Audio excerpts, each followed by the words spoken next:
There we You go. think There he'll we get go. divorced? I mean, you're a lawyer, Enti. I mean, Enti said that he would take Meghan Markle on in a heartbeat as a client if she has the money.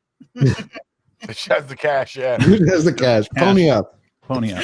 I mean, do you think that she would get divorced, Enti? And how nasty? I mean, if she were to hire, I don't know if you're a divorce lawyer, but if she were to hire you as a lawyer, I mean, would you go nasty on that? I actually wouldn't even touch that divorce thing. If I was, I wouldn't do that. I kind of think that I'm always that they will get divorced, that at some point Harry will wake up or something, and the game will be tired. I mean, let's say that the whole Netflix and everything we know goes by the wayside. Okay. So then what are you doing? You're basically just like every other, say, socialite, right? You'll go to occasional parties and people will take your picture sometimes, but you're just going to drift through life. Nothing sticks. Like the Archewell stuff doesn't stick. They had a statement last week. It was the first time, I'd seen one in a while, because the U.S. Senate was talking about, online safety and everything like that. But that's fine. But they're just another, there's a million other foundations that probably release the same kind of generic statements. So what are you going to do with your life? It doesn't feel like you're doing anything. And people just say, oh yeah, remember when Meghan and Harry were a thing, and that's what I think is going to happen. I think, like George said, her career, he described what would have happened with her career, succinctly. And that's exactly what would have happened. She would have been aged out of some of these other parts, and she would find some 60-year-old producer and just do the same kind of thing that she's going to be doing in 10 years, which is just going to people's houses at Montecito for a dinner and occasionally get cited by somebody. Do you guys think that Archewell Foundation is going to go bankrupt? I have a feeling like in 2 years it's going to be bankrupt and they might close it.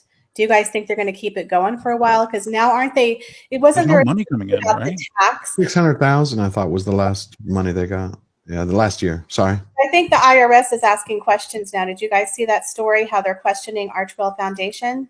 No, I didn't, but I wouldn't be surprised. That's why I said if Trump wins, it's going to change a lot of things, because he despises them. Right. He despises them, and they despise Trump would him. be the best thing for Harry. Oh, it would, because it would save him in one way. But I'd like to know, if I recall, someone once told me, and I don't know if this is correct, but isn't the divorce law in California, after 10 years, it's automatic 50-50? Yeah, pretty much.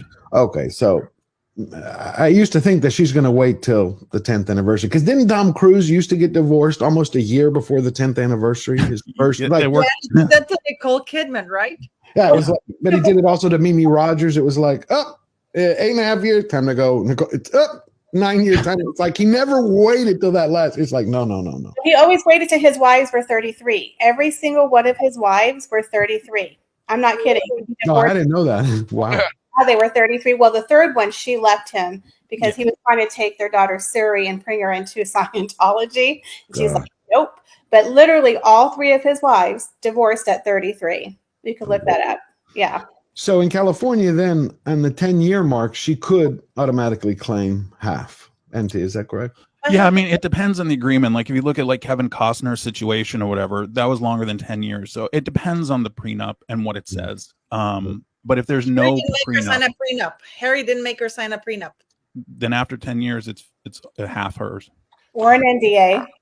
Or an NDA, like Meghan Markle said. Charles, before he gives her one red cent in the divorce settlement, will have her sign an NDA if he's smart. They did that to Diana. Right. Before she got her $25 million divorce settlement, she signed an NDA. Yeah, I guarantee you, Paula, the week before that 10 years hits, they'll be taken off the damn website then. I hope so. I'll tell you that right now, man. Paula's going to have a party when that day happens. Paula, we're going to have a party, okay? We're going to pop some champagne when there's absolutely. You know, that would be her last card to play, if you don't mind me saying. I think that would be her last card to play, would be the divorce. If nothing pans out, I could see her strategically, in the way that a narcissist like her thinks, the ones that I've met in my life, I could see her go, okay, what's my last shot? She's going to try the political thing, to be a soapbox to get into Hollywood. Let's say that doesn't work. Trump crushes her. Gives her a nickname, the way I do, like Hungry Eagle or Vanity Vandal, she who must be obeyed, any number one of these things. The only ticket she would have left is, I don't think the memoir. I think the memoir would do good, but I think would be the divorce, because then you're talking about press junkets, interview circuits. Let me tell you the inside scoop of the family of Harry, how they drove me crazy. You know what I mean? She could eat that out for a year. I would say that would be her last shot. But Well, she's got mommy's little dividends, Archie and Lilybet. yep. Well, that's going to pay for the next 25 years or so. But I think you're right, though. But she has those secret diaries.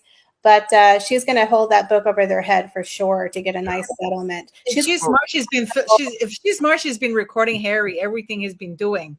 Mm-hmm. Well, he kind of destroyed himself in Spare. I mean, a little bit. He really destroyed himself. She's really done a great job. If you've noticed, she kind of stands back and he kind of does he makes a fool of himself and she's never around, you know?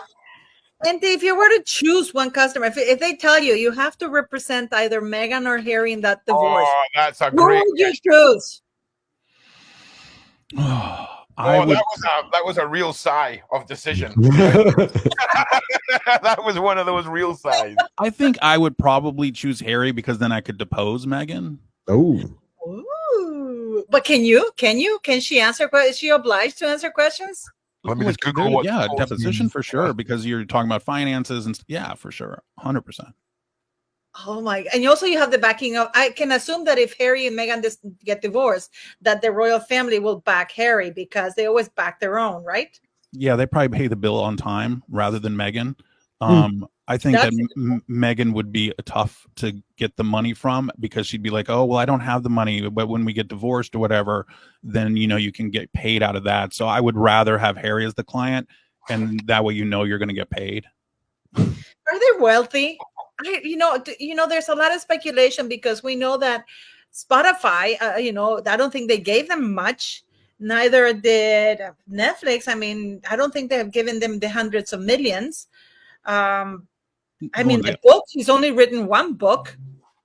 Yeah, I think that Harry has more money than Meghan, obviously. Oh, yeah. And that's another reason why, because if you think about the Spotify deal, no, it wasn't worth as much as they said. And the Netflix, hundreds of millions. Yeah, if everything went forward, if everything was produced, if everything is done over a certain amount of time, then yes, maybe it would have been worth that much. But also, when you're saying hundreds of millions of dollars, it also could include, the cost of production and stuff like that. You never know. It's just somebody came up with some headline and said it's worth hundreds of millions of dollars, but nobody's actually, you haven't seen the contract. You don't know how it's set up. Even like somebody like Shonda Rhimes, when she went to Netflix, they gave her a boatload of cash. But if you're giving Shonda Rhimes, let's say 50 million or 75 million, you go, that's probably going to be worth it. But if she got that much, why are you paying, Meghan and Harry more? That doesn't make any kind of sense. That doesn't make any kind of sense at all. And so I think that Meghan, she didn't write Spare, so that money didn't come to her. So she didn't get paid for the NFL thing or whatever. So where's she getting her income from? She goes and gives a speech or something like that, but nobody's really hiring her for that.